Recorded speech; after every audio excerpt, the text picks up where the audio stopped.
Hey everybody, sorry about that. Sorry about being a few minutes late. I forgot that it is the first Saturday of the month, and the first Saturday of every month, the tornado sirens go off at 1 o'clock p.m. in my city, and it happens to be 1 o'clock p.m. So thought I would spare you all the tornado sirens so you guys didn't think there was like a zombie apocalypse starting or something in my town. But no, we're safe. I'm safe.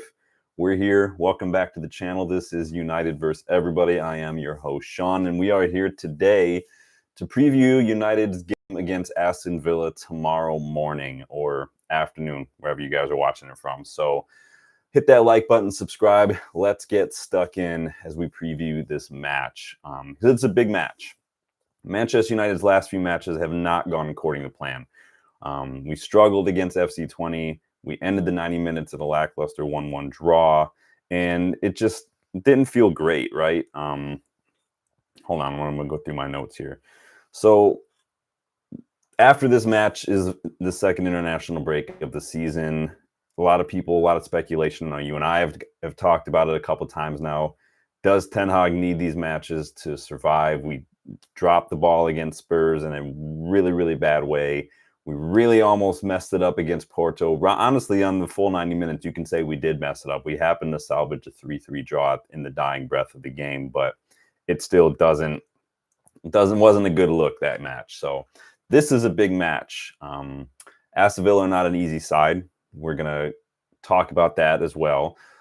Let's start with what Ten Hag has had to say coming into this match, because he had to turn right around from the Porto game and give a pre-match press conference. So Maguire, Garnacho, Manu apparently were carrying issues ahead of Porto. So Manu still wasn't past fit to play, even though he was training. But it sounds like he will be assessed again ahead of tomorrow's match. So I haven't seen any updates on that. If you guys have, let me know. In the presser, so Simon Peach asked Ten Hag if he believes that he still has the patience of the fans and of United's ownership, Ineos. Ten Hag responded, "I'm not thinking about such issues because it's not a topic and we're all there. Ineos, Sir Jim, coaches, etc. They're all in it together," he says. "I appointed staff. We brought young players and have to integrate them, but they need time to integrate." So basically saying he's not worrying because he's had discussions. They're constantly talking. They trusted him to pick his staff. They trusted him with young players that are for the future, players for him. So that's basically what Ten Hag is saying here. He continues and said, "I know in top football you don't get time and you have to perform immediately, but that's not realistic." And to an extent, I agree, but this isn't immediate. You know, we're into the third year. Really, it's only been 2 years. It's so weird to me how many people are out here saying 3 years, 3 years. Like, it's literally been 2 years and like 2 months. It's not 3 years. There's a difference between 3 and third. He says, "We have more positions where you need time. Rasmus Højlund had a good return, but we couldn't play him the first 2 months of the season. We will see where we're at the end of the season." So again, kind of talking about having to integrate players. And I've given my thoughts on that. I'm kind of at my wit's end when it comes to that. Partially with Ten Hag, because the excuse doesn't really sit well with me, because you could point out a lot of players throughout European football that have just recently joined clubs or just come back from not being fit and are doing just fine. A lot of players who join their clubs at the end of the transfer window and are doing just fine. So I'm a little frustrated in that. But also, that being said, if we know, like we've known for years now, that that's the way Ten Hag approaches things, integrating players, getting them used to his system and everything. We saw it with Ronaldo. We saw it with Casemiro. We saw it with Amrabat. So why didn't Ineos plan for that? Why didn't they move a little faster to get someone like Ugarte in, knowing that? That's the kind of thing that frustrates me. So that's where I do put a little bit on Ineos. So Charlotte Dunker asked about Ten Hag's reputation and Rene Haka's reputation, and how their system is built on discipline, structure, and she challenged and said, "We're not seeing that. We're not seeing those values in the team at the moment." And she asked Ten Hag directly, why can't the players implement those values into their style of play? Which I thought was a pretty good question. It's a direct question and, quite frankly, a challenging question, but these are the kind of questions that I like to see. And Ten Hag responded, and he was kind of a little testy. He said, well, what do you mean? And she replied, defensive errors, yellow cards, conceding within short spaces of time. And Ten Hag kind of picked out the yellow card, and I think he was talking about Bruno, and he said the yellow card was acknowledged as a mistake, and it was unlucky, as he gave everything for the goal to be in the right spot, and the player came from his blind side. So I wouldn't address this as a lack of discipline. So I back him there. Not specifically about Bruno, but about yellow cards. Since when did yellow cards become a worrying sign? Everybody gets yellow cards. I don't know why we're talking about that in specific as an example of lack of discipline. Everybody gets yellow cards. But then I continued. He said, we have to improve for sure, but we can also say we're very disciplined, and it showed in the first 25 minutes against Porto. He said, in our positioning, and we created chances and sped up the game. He says, I wouldn't address this as undisciplined, but definitely we can improve, and we have to improve if we want to achieve success. And we can only achieve it and win trophies like the last 2 seasons when we improve. I swear, the guy would literally bring up the trophies to get out of a speeding ticket. We get it. We won trophies, and we're allowed to say it, but that can't be your go-to every single time someone challenges you on something. It's just not. It's like he carries them around with him or something, and he's like, see? I'm right. It's just annoying. So Harry Maguire's post-match comments after the Porto match were brought up in this pre-match presser. Specifically, Maguire's belief that the way United have been conceding goals so quickly is a mental issue. And Ten Hag was asked, how do you give the players belief and solve this mental issue? Ten Hag responded, again, a little testy, and it's starting to be a little telling the way Ten Hag is responding. It's kind of starting to feel like the pressure is getting to him a little bit. Almost not pressure, I guess, necessarily. To me, it doesn't come across like he's worried about his job. It comes across like he's getting really tired of his managerial role being, and his qualifications being questioned, basically. But he responded and said, what is a mental issue? It's a range of topics, and you have to address it right. The team has the belief and strong mentality, but in some areas, they have to step up. I don't know if this is necessarily like Ten Hag maybe not really understanding the question. We know his English isn't great, but I also think that his personality is a little bit as such where maybe the mental health, the mental issues, mentality stuff doesn't come up as much. But then you also look at even cultural differences. That could play a role if you look at maybe how the Dutch culture perceives mental health. It's not very favorable, and that's not a criticism of the Dutch. It's literally statistically proven. They've done surveys and surveys. The Netherlands has accessible healthcare, but I think it was somewhere like in the high 40s or in the 50s of people surveyed said that they wouldn't seek mental health aid. It's just maybe it's a cultural thing. I don't know, but it didn't seem like he really liked that question too much. Diogo Dalot's role at left back was addressed. He was asked why he picks Dalot to play there instead of Mazraoui or even Lisandro Martinez. I don't understand this, because it's not the first time I've heard this notion of playing Lisandro Martinez at left back. If we played in a back 3, I would have no problem with Lisandro Martinez playing as the left side of center back, but we don't. I don't want to see him at left back. I don't like him there. He's not quick enough. Ten Hag said he prefers Dalot there due to the patterns of play that we want to incorporate, but he also added that he does think the system will become more consistent with a left-footed left back. So we don't have anybody that's left-footed right now. Dalot has a left-footed cross in him, but the problem is Dalot's final ball 8 times out of 10 is not great, and so with his weaker foot, it's probably going to drop that down to like 5 times out of 10. So I don't have a problem with Dalot at left back. To me, the issue isn't necessarily that Dalot is playing left back. He played there for Porto. He's played there for us many, many times. I don't think him playing on the left side is the issue. I think Dalot, just when it comes to aggressive defending in terms of standing up your man, because we've seen time and time again, not just this season, but also last season, he doesn't close down the space and prevent that ball from being played in. Now, the problem is that a lot of our fullbacks have been doing that for years, not just under Ten Hag. Luke Shaw has been guilty of this for years, not preventing the ball from coming into the box, which is an individual issue. That's not a Ten Hag issue, in my opinion. So that was pretty much it for the presser. Not a whole lot going on there. Unai Emery had some comments ahead of the match. And he was very, very full of praise for United. He said, "I have a lot of respect for Ten Hag. We won the first match when I arrived here, and it was fantastic. But after it, we've lost 4 matches against them, home and away. They are a winning team. They have an experienced coach and experienced players. The club is usually a winning club, and they still are winners. They won the FA Cup last year against Man City. They are not getting consistently good results in the league, but playing only 1 match, they can exploit their capacity and skill with a huge performance.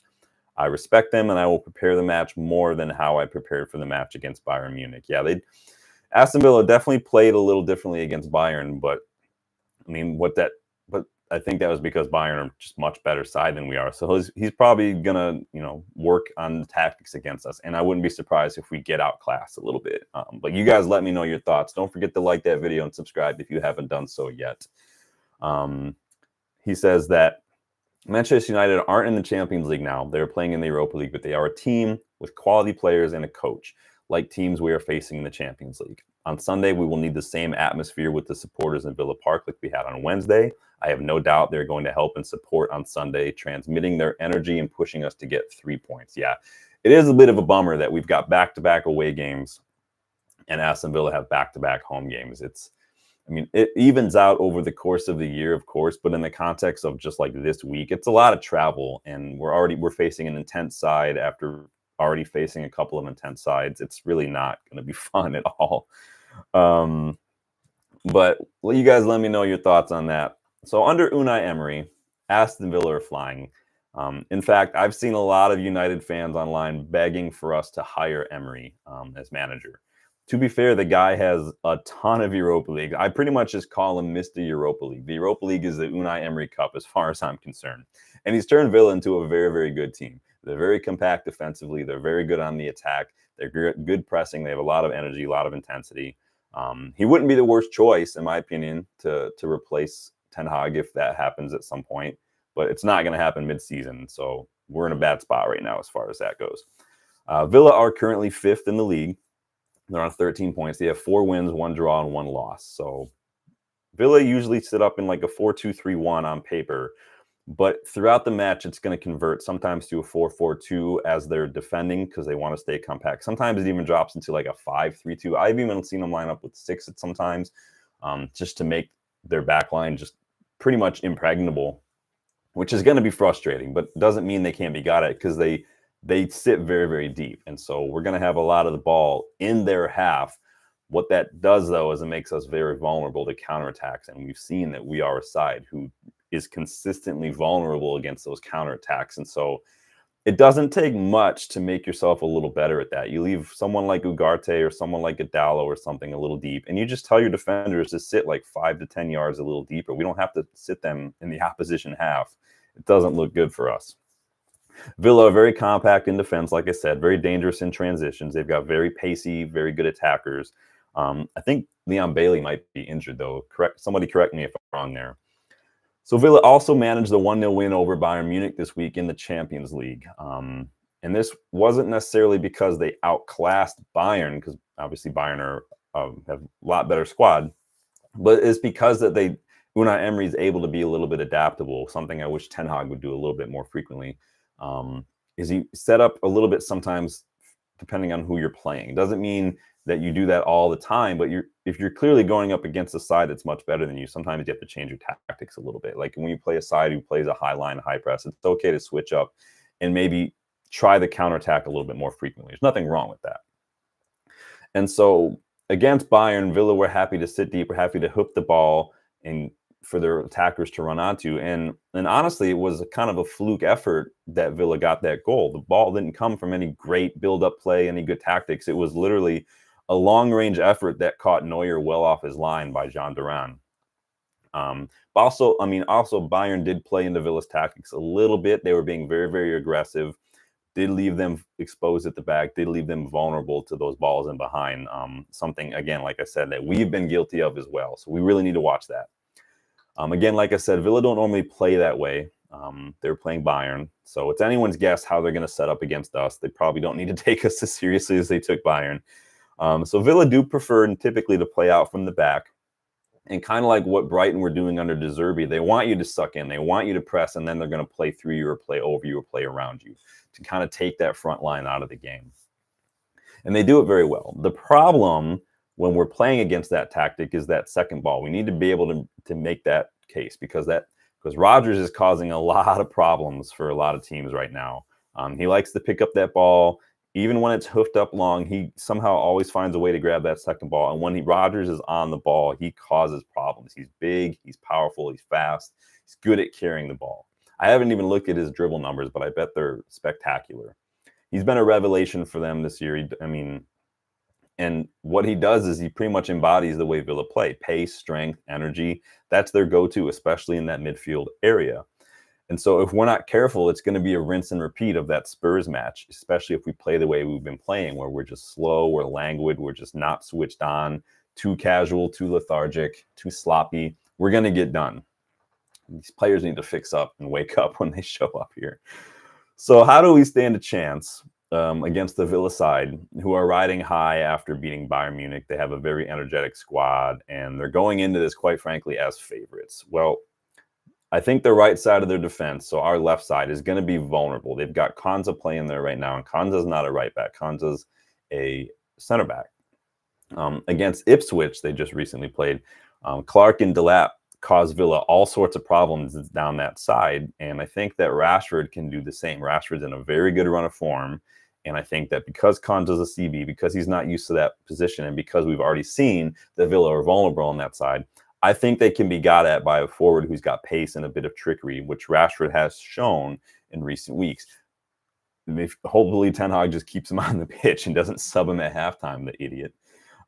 If you watch Villa play Bayern, you would have seen how deep they were sitting. This gave Bayern's midfield also a ton of time and a ton of space on the ball. You had guys like Joshua Kimmich, for instance, nothing but time and space on the ball, which I think if we have someone like Eriksen or even Casemiro or even Bruno kind of dropping a little deep, we could maybe get lucky with some balls into the area. It would have been kind of useful to have a Scott McTominay to get on the end of those, but these days, but he's out there scoring goals for Napoli in the first 30 seconds of matches now. So it is what it is. I think as long as we keep our defenders a little deeper, to be wary of those long balls, I think that we'll have a better chance. I think if Casemiro, Eriksen, Bruno, I think they could do damage with some balls into the box. We've seen Casemiro get really good link-up play, get really involved in that final third. He and Dowler were linking up pretty well in the early parts of the season. I think that Casemiro is going to surprise a lot of people with the way he can do that in the final third. I don't want him anywhere near midfield when we're trying to defend against a counter or when the break is on from Villa, because he's just a yellow card or even a red waiting to happen. But keep him higher up the pitch. Let somebody else do the running for him. We have a Højlund back, so I do think we can try those balls into the box a bit more often, because we've seen his first shot of the game the other day was he got a goal. Like, he's so clinical. His conversion rate is so good. His positioning, his movement in the box, top notch. And I think if we can spam those crosses in those areas, kind of like what Porto did to us, we could do something. Villa can be very hard to break down. And their shape when they're defending is very, very compact, very frustrating. But movement is the way to beat that. Movement, good passing. And we've seen in spurts that we can do that. When Ahmad, when Casemiro, when these guys get involved in the final third, I think we'll be fine.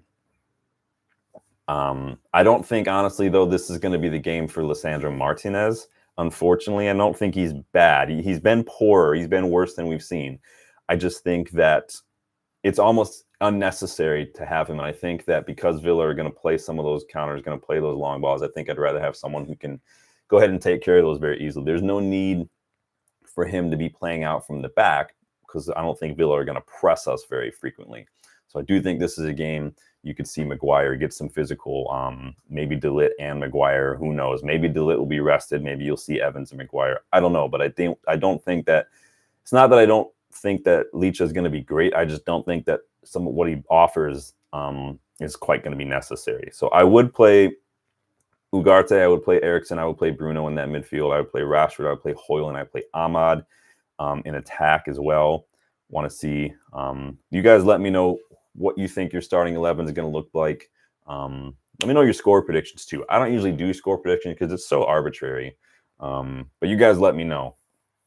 It's a big ask to expect Ten Hag to get a result against this Villa side. It would be unfair. Yes, he probably needs to, but I think considering the gulf in form, between the two clubs at the moment. I think that it's just unrealistic. Yes, Ten Hag has lost only one of his last 5 matches against Unai Emery, but we're also shit. Yes, Rashford's in really good form right now, but we're also shit. Yes, Højlund is back fit and he's already has a goal, but we're also shit. Yes, Eriksen is on 3 goals and 3 assists in all competitions so far this season, but can you guess what I'm about to say? Yeah, we're also shit. So I feel like none of that matters right now. Are you guys seeing the pattern there? So in his book, A Season in the Red, which is in my bedroom right now because I've been reading it, Jamie Jackson stated that United's garbage performance against Olympiacos in the Champions League years ago, quote, constructed the gallows upon which David Moyes met his fate. And this season feels very, very familiar. This feels like Ollie's final days. It feels like Jose's final days. It does feel like David Moyes' final days. There's no energy. There's no fight. There's no resilience. There's no belief from this squad. And the general consensus among the fan base, among the journalists, whatever you want to call it, the general consensus is that tomorrow's result could make or break Ten Hag's tenure at United. Whether or not it should, I mean, that's a whole nother conversation, right? But it very well could. In my opinion, one result shouldn't dictate Ineos's decision. I think that the decision should be made already, no matter what that looks like, and one result shouldn't dictate if it's because what's best for the club doesn't hinge upon one match. But in my opinion, the managerial options right now are slim. We already approached Thomas Tuchel in the summer, and it didn't sound like maybe he was too keen with the structure that we were implementing. But who knows? Maybe desperation, can lead to changes in someone, maybe a little bit of compromise on both parties. So we'll see. Would Thomas Tuchel be your? It's hard. It's one of those things where if he's not our top choice, we should just wait. I don't think we should stick with Ten Hag. I think we should wait. My guess is if this result tomorrow goes horribly for us, like I'm talking like completely bent over, my guess is Ten Hag is sacked and Ruud gets the interim job till the end of the season.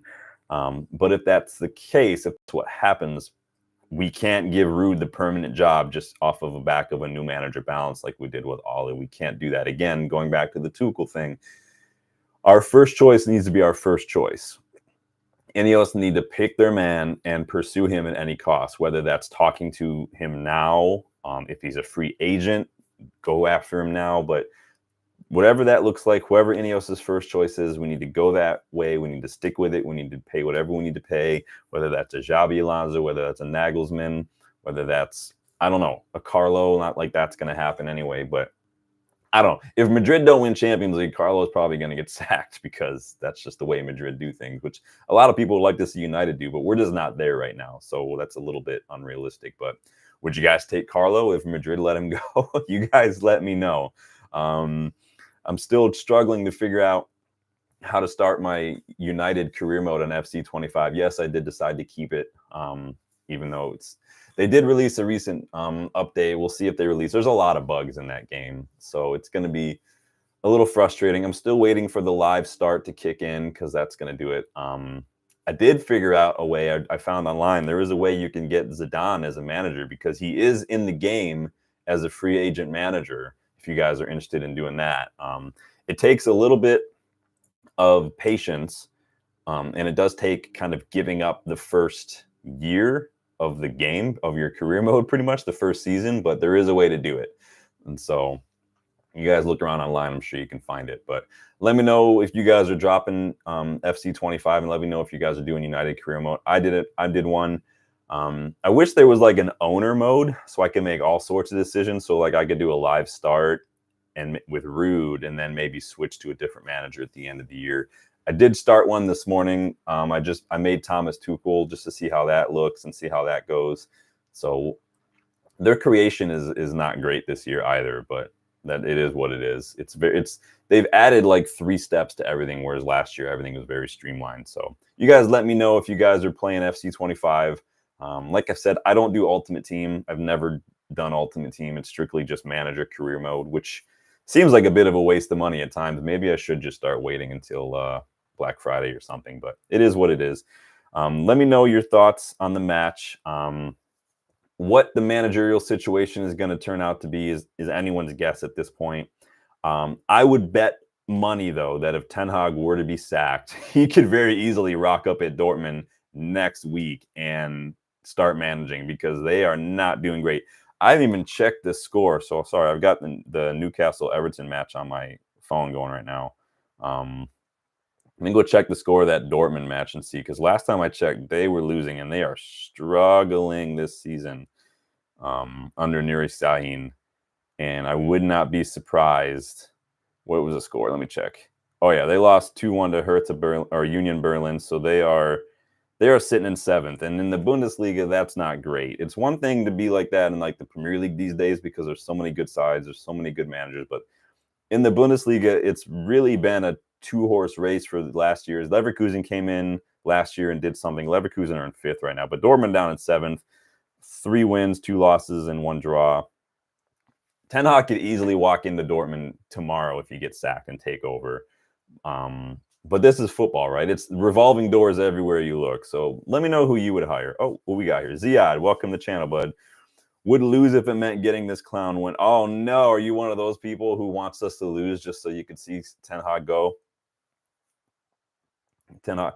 You say, love how Americans saw the Premier League. What do you mean by that? I don't know what that means. Let me know.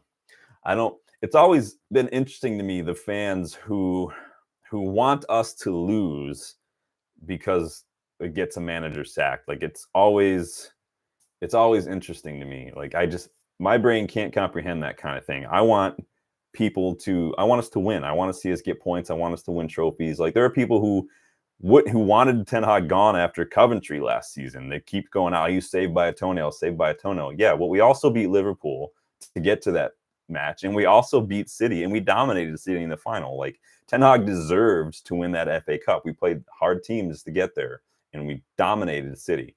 Like, are you not happy with the FA Cup? I'm extremely happy with the FA Cup. Says, you say, so you love how Americans say Premier League. What am I supposed to say? You let me know. But let me know who you would hire if, let's say, Ten Hag is going to get sacked. Who would be your top choice? Keep in mind, too, it's context, right? Because if Ten Hag gets sacked now, it's either an interim till the summer, or you maybe want someone who is a free agent, because you're not going to get anybody to leave their club right now. And you can maybe tempt Unai Emery, but I doubt it. Well, let me know your starting 11 for this match tomorrow. Let me know your score predictions. And if you think, let me know if you think that Ten Hag will be here after the international break. I'm curious to hear your thoughts.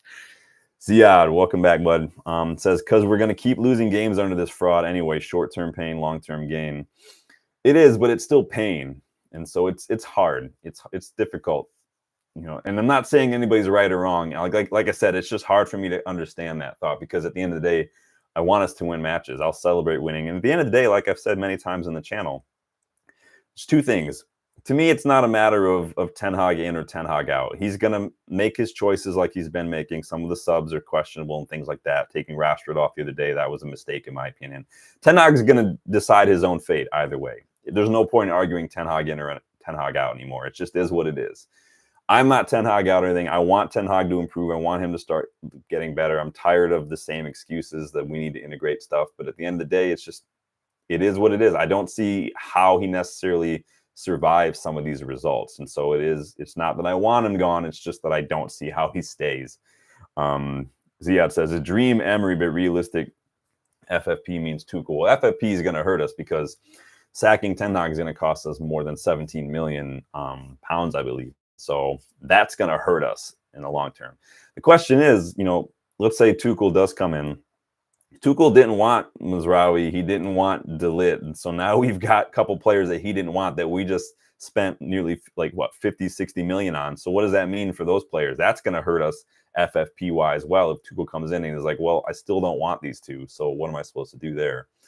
If Tuchel's not the first choice, we shouldn't hire Tuchel. The question is, though, that we clearly approached Tuchel in the summer. So clearly he was one of our options.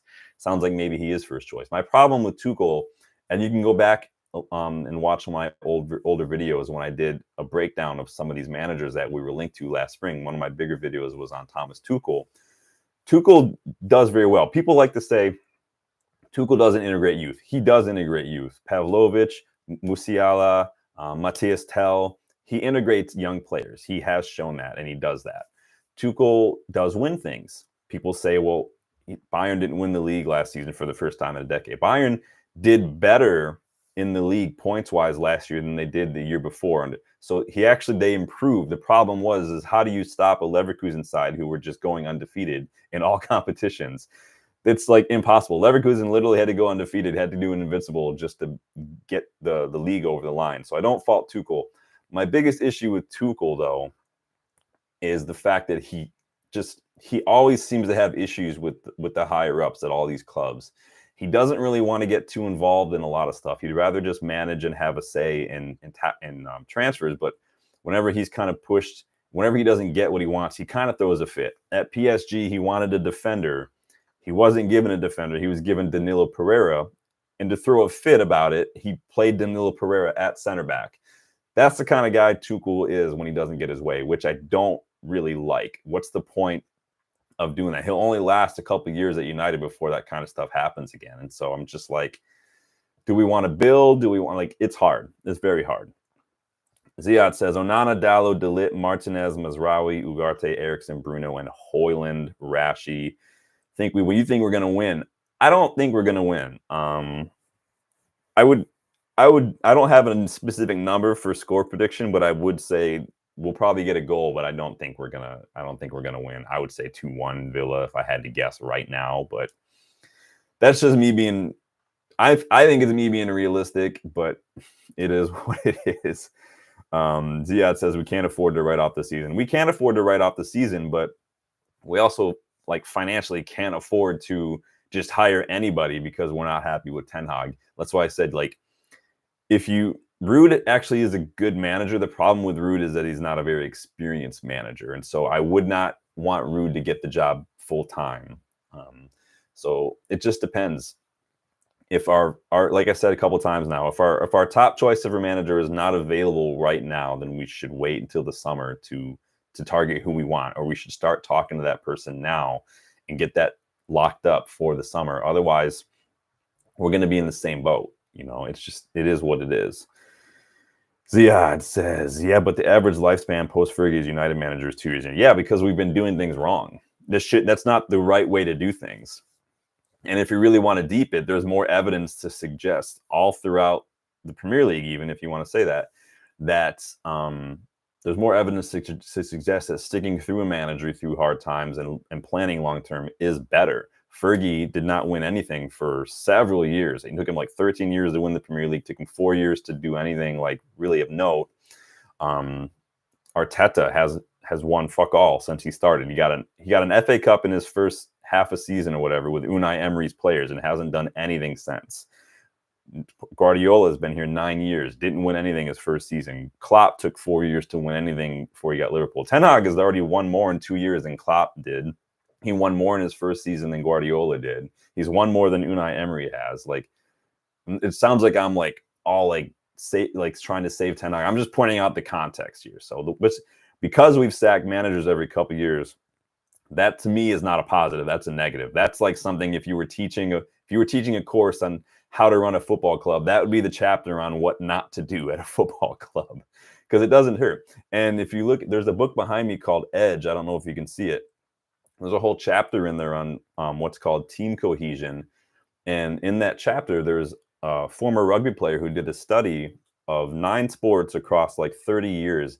And what they found was this correlation between zero individual player development and high turnover rate. So the reason that we're not seeing a lot of players develop at United is because of the fact that we've had different managers every couple of years. It's impossible for players to develop in that environment. Look at some of the individual players that have been at Chelsea for a while. They just don't look that much. Has Raheem Sterling looked that good since he joined Chelsea? No, he went to Arsenal. Things like that. And so we need to do better at picking the right guy and then not scrapping the plan and starting all over every time we hire someone new. I think what Ineos are trying to do is identify what kind of ethos and culture we want at United. And this is what Liverpool did. This is what Liverpool did with Klopp. They looked at how they want to play and the kind of squad they want to build, and they looked at what manager is going to suit that. They did the same thing with Arne Slot. Like, and that's what we need to start doing. Stop ripping everything up and starting a rebuild and taking another 8 years every time we hire somebody to fix the mistakes, and look at the way we want to play and find a manager that suits that role. Ziad says our record at Villa is amazing. One loss, and but we're shit right now. But I mean, I'm not trying to be pessimistic. I'm not like sitting here and trying to just argue. We're shit right now, bud. It's just the way it is. We're shit. Ziad says our top choice is probably Amorim or Inzaghi, but Ineos like to haggle compensation. Well, you're not going to get Inzaghi to leave Inter mid-season. You could go back and talk to him at the end of the season, maybe. Amorim would be interesting, but he plays a completely different style than what we play right now. And so it would be a really, I think, expensive couple of years to switch to an Amorim style. So I don't have a problem with Amorim necessarily, but I like to see Amorim maybe push a little harder in Europe before he convinces me. But if I had to pick right now, if all things being equal, let's say it was the summer and you had your pick, I'd probably want to go with Nagelsmann. But that's just me. I think Nagelsmann is a good manager. Darkro, welcome back, bud. How are you? Ziad says, you say that, but look at how many managers Madrid have had since Fergie left, too. Carlo twice, Solari, Zidane twice, Benitez, Lopetegui. Well, and you say sacking managers isn't an issue if you have a winning culture. Well, sacking managers at Real Madrid isn't an issue because look at who Real Madrid have in that squad. If you stack up Real Madrid's squad over the last decade with United's, it's like there's no way. Like, there's no way. I'm not trying to dismiss what Zidane did because still, like, he inherited a really good squad, but in winning, 3 Champions League on the bounce is a huge achievement. But at the same time, it doesn't take much to go into that Madrid squad and say, who are these players? Okay, who's the best in their positions? Play them in their best positions. Play them to the best of their abilities and just let them do their thing. And I don't think that is that difficult. Comparing Madrid to United is completely different. It's like comparing Liverpool to United. The two clubs are in a very different spot. What Arne Slot just inherited in terms of the squad and like the morale and the atmosphere, night and day difference to what Ten Hag walked in. You remember Ten Hag walked into like after the 21-22 season where Ollie got sacked and Ragnick got sacked to just a shit show. And he managed to grab third in the Carabao Cup in his first season and get to an FA Cup final. Like, to me, that's impressive. It's just different. We don't want to. It's hard because you don't want to compare where clubs are at right now in their whole process and everything. Like, but that Madrid squad that Zidane had, the Madrid squad that Ancelotti still has, is just impressive.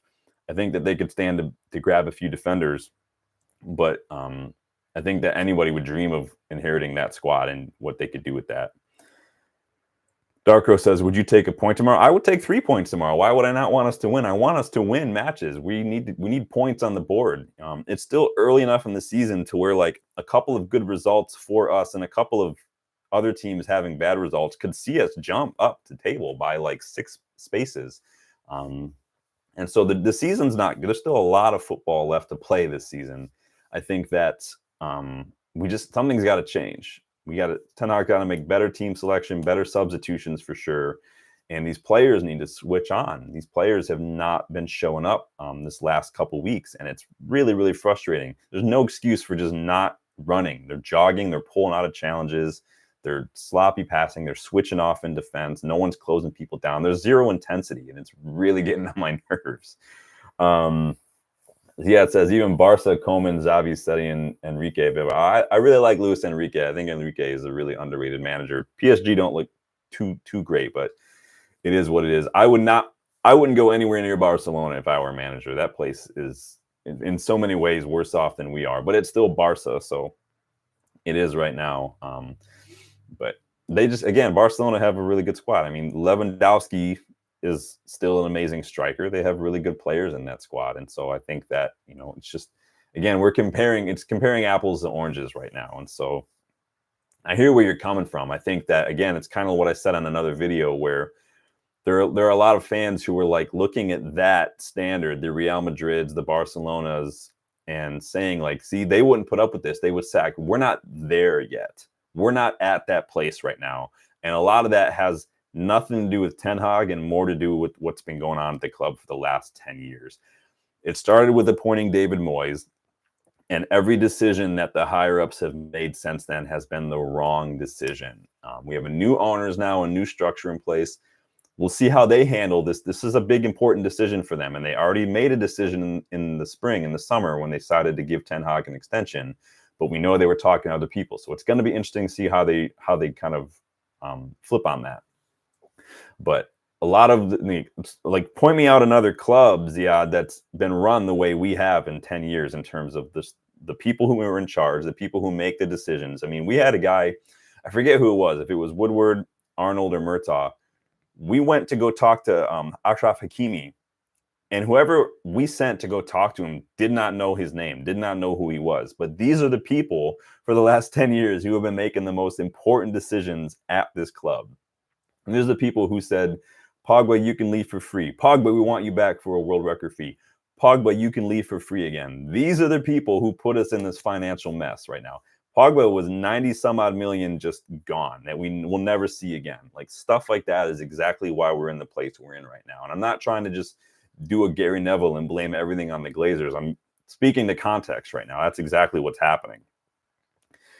Darko says, even at United, if the manager starts playing the deserving players and according to merit, then we would have been in a much better position. Yeah. And I think Ten Hag, and again, this is why I don't bother having an in or out debate. Ten Hag is going to make his choices and he's going to suffer the consequences. And it is what it is. I think the least we can do as fans is just want him to make good choices, want the team to win, want the players to play well. We can give feedback, we can give criticism, we can demand better when we see crap performances.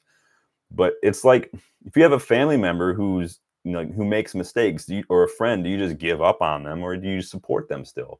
Like, it's hard. I get it. I get it. You can have your opinion. I'm not saying it's a right or wrong issue, because I try not to get into black or white, right, wrong, good, bad kind of things. It's just context, right? I always want to give some context. Darker also says, but our last 4 managers haven't been doing the simple and basics even after getting full mandate from the fans. Yeah, and this is a problem with the club too, is that all our managers post Fergie have been almost complete opposites from each other. You know, we got David Moyes, Louis van Gaal, Jose Mourinho, Ole Gunnar Solskjaer. Now we've got Ten Hag. They've all been different. And what that indicates is a higher up in ownership, a club that has no idea what it is, no idea what it wants, who only thinks about the short term, which you can't think about. You have to think long term sometimes.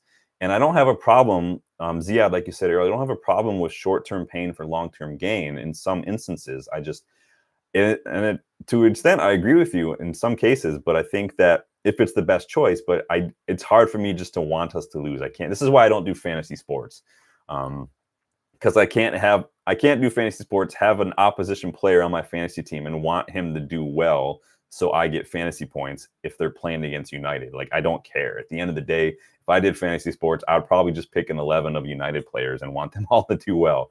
I can't do that. I tried it with the NFL. I tried it with the Premier League a long time ago. My brain doesn't work that way. So it is what it is. Darko, get in your starting 11 and your score prediction if you want, bud.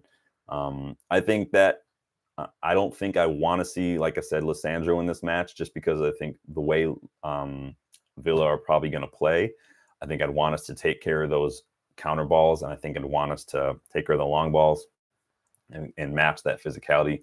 There's nothing wrong with Licha. It's not me saying I'm done with him or he's bad. It's just that I don't think that he offers against Villa what we might want, which is some of that height, some of that power, some of that ability to win those balls and get them to one of our players. But I could be wrong. But you guys let me know what you think.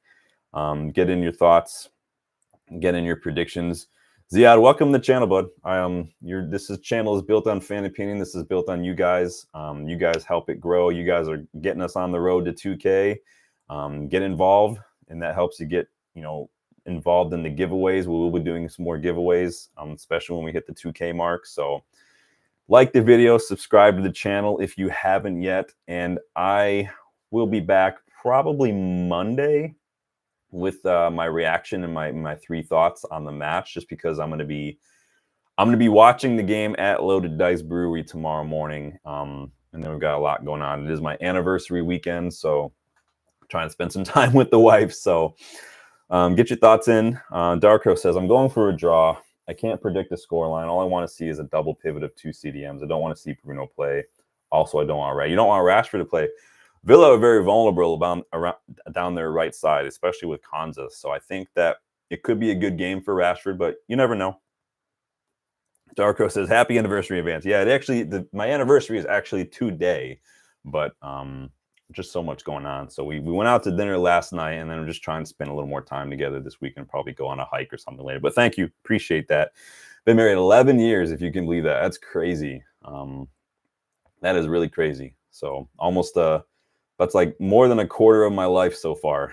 But I appreciate the thoughts. Ziad, welcome to the channel, but always good to have conversations. Darko, welcome back. Everybody enjoy the match. Enjoy, yeah, years are gone. Dude, tell me about it.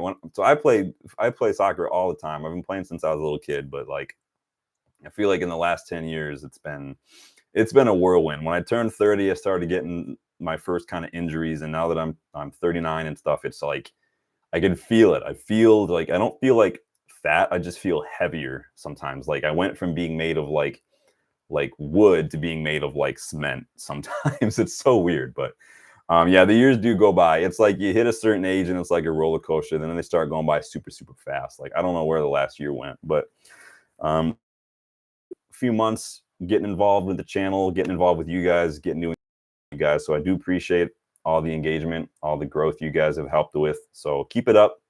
We'll be back Monday for the match reaction. But thank you guys for stopping by. Enjoy the rest of your day.